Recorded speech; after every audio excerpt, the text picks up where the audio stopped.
Orang musyrik menyampaikan berita kepada Hubaib tentang tewasnya serta penderitaan yang dialami oleh sahabatnya tadi ya, sahabatnya Zaid bin Disina.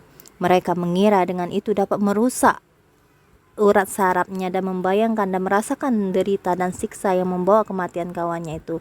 Tetapi mereka tidak mengetahui bahwa Allah telah merangkulnya, menurunkan ketenangan dalam hatinya.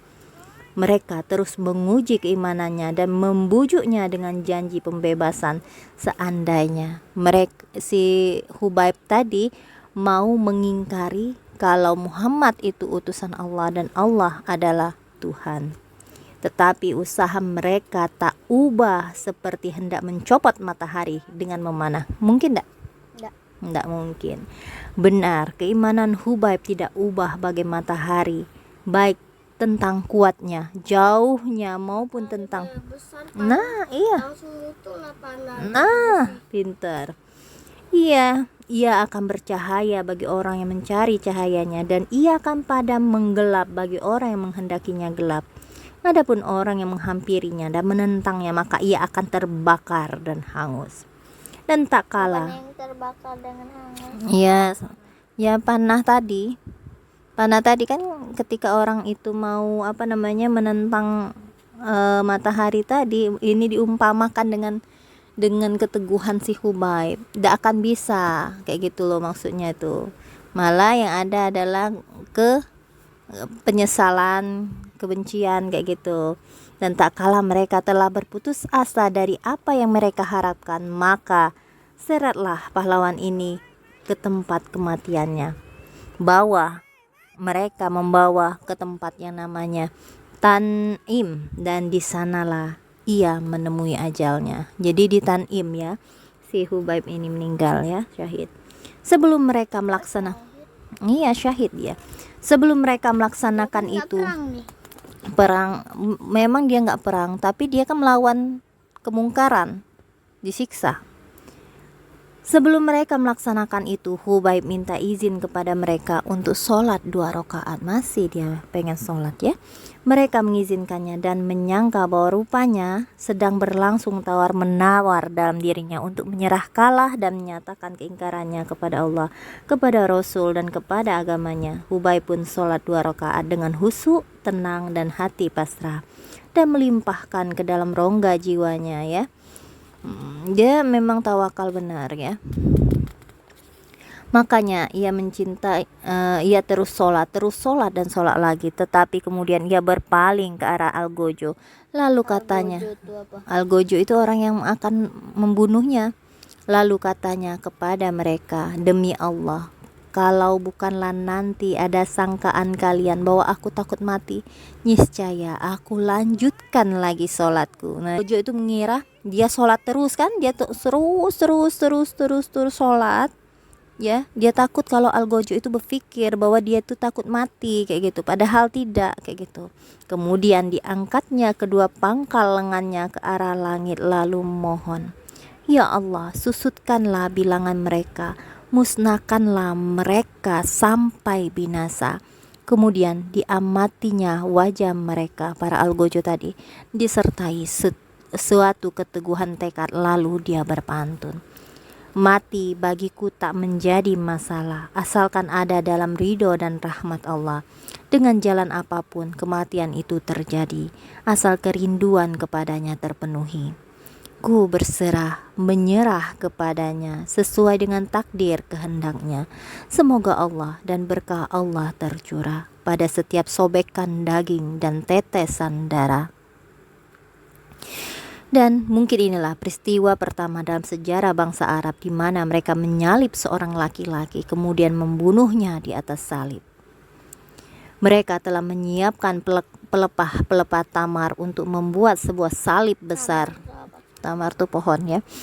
Lalu menyandarkan Hubaib di atasnya dengan mengikat teguh setiap bagian ujung tubuhnya. Orang musyrik itu menjadi buas dengan melakukan segala kekejaman yang menaikkan bulu roma. Para pemanah bergantian melepaskan panah mereka. Jadi di tiang salib itu dia dipanah. Kekejaman yang di luar batas ini sengaja dilakukan secara perlahan terhadap pahlawan yang tidak berdaya karena tersalib. Ia tidak memicingkan matanya, tidak pernah kehilangan ketenangan yang menakjubkan, ya. Jadi dia tidak pernah takut badannya kayak gitu, dia nggak pernah kayak gitu. Nah, enggak. Anak panah bertancapan di tubuhnya dan pedang-pedang menyayat dagingnya. Di skala itu salah seorang pemimpin Quraisy mendekatinya dan berkata, "Sukahkah engkau Muhammad menggantikanmu dan engkau sehat walafiat bersama keluargamu?" Tenaga Hubaib pulih kembali dan suara laksana angin kencang ia berseru kepada pembunuhnya, "Demi Allah, tak sudi aku bersama anak istriku selamat menikmati kesenangan dunia, sedangkan Rasulullah kena musibah walau oleh sepotong duri." Kalimat dan kata-kata hebat ini diucapkan juga oleh Zaid bin Disina sewaktu mereka hendak membunuhnya.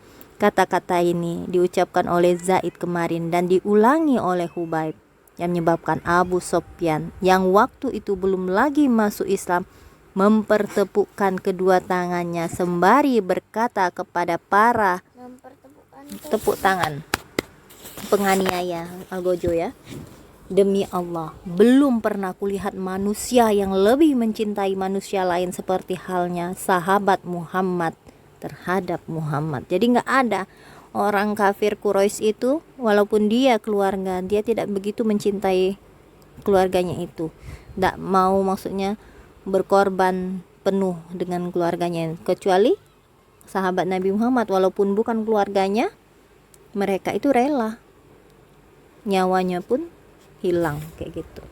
Kata-kata Hubaib ini bagai aba-aba yang memberi keluasaan bagi anak-anak panah dan mata-mata pedang untuk mencapai sasaran di tubuh pahlawan ini yang menyakitinya dengan segala kekejaman. Tuh, ya. Dekat ke tempat kejadian ini telah bertebangan burung-burung bangkai dan burung-burung buas lainnya, seolah-olah sedang menunggu selesai para pembantai pulang meninggalkan tempat itu, hingga dapat mendekat dan mengerumbungi tubuh yang sedang menjadi mayat sebagai santapan istimewa. Tetapi kemudian burung-burung tersebut berbunyi bersahutan, lalu berkumpul dan saling mendekatkan paruhnya, seakan mereka sedang berbisik dan bicara perlahan, serta saling bertukar kata dan buah pikiran. Dan tiba-tiba mereka berterbangan membelah angkasa, pergi menjauh-jauh sekali. Burung-burung saja tidak mau.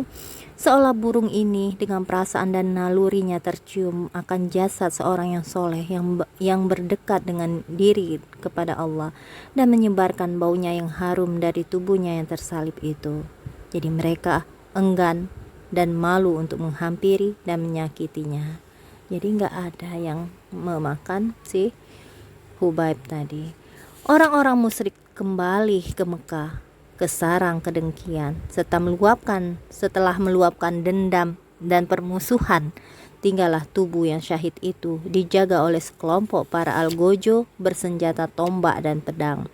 Dan Hubaib, ketika mereka menaruhnya di atas pelepah kurma yang telah mereka jadikan sebagai kayu salib tempat mereka mengikatnya, telah menghadapkan mukanya ke arah langit sambil berdoa kepada Allah, "Ya Allah, kami telah menyampaikan tugas dari Rasul-Mu, maka mohon disampaikan pula kepadanya esok tindakan orang-orang itu terhadap kami." Doa itu diperkenankan oleh Allah. Sewaktu Rasulullah di Madinah, tiba-tiba ia diliputi suatu perasaan yang kuat yang memberitahukan bahwa para sahabatnya dalam bahaya, dan terbayang kepadanya tubuh salah seorang mereka sedang tergantung di awan-awan. Dengan segera di awang-awang, maksudnya tuh di atas. Dengan segera beliau memerintahkan sahabatnya Mikdad bin Amar dan Zubair bin Awam yang segera menunggang kuda mereka dan memacunya dengan kencang, dan dengan petunjuk Allah sampailah mereka ke tempat yang dimaksud. Maka mereka turunkanlah mayat sahabat mereka Hubaib, sementara tempat suci di bumi telah menunggunya untuk memeluk dan menutupinya dengan tanah yang lembab penuh berkah. Jadi jadi Rasulullah itu sebenarnya Mikdad bin Amr, Zubair bin Awam itu memang Rasulullah perintahkan untuk melihat keadaan sahabat yang 10 tadi ya, penyelidik tadi, tapi mereka tidak tahu di mana tempatnya itu. Namun Allah tuh nih menunggang kuda mereka dan memacunya dengan kencang dengan petunjuk Allah. Jadi Allah yang menuntun mereka hingga mereka bertemu dengan si mayat Baik. Humayt kayak gitu. Jadi Mas, kalau orang-orang Palestina itu ya dibom, ya anak-anak tuh dibom, kan sekarang sudah mulai lagi orang Israel itu mulai lagi menghancurkan Palestina, Mbak, setelah gencatan senjata kan 5 hari kan. Kok 5 hari? Iya, 4 hari. 4 hari ditambah lagi 2 hari. Jadi 6 hari dong. Iya, apa ya, pokoknya gencatan senjata ya. Nah, setelah itu kan katanya Israel yang itu kan akan menyerang kembali. Nah, hari ini baru mulai lagi. Banyak yang mati. Anak-anak tadi Mas ya. Anak-anak yang dibombardir mati. Ngebom dia dari udara. Coba kata Umi, kalau dia bertemu kayak zaman Rasul ya.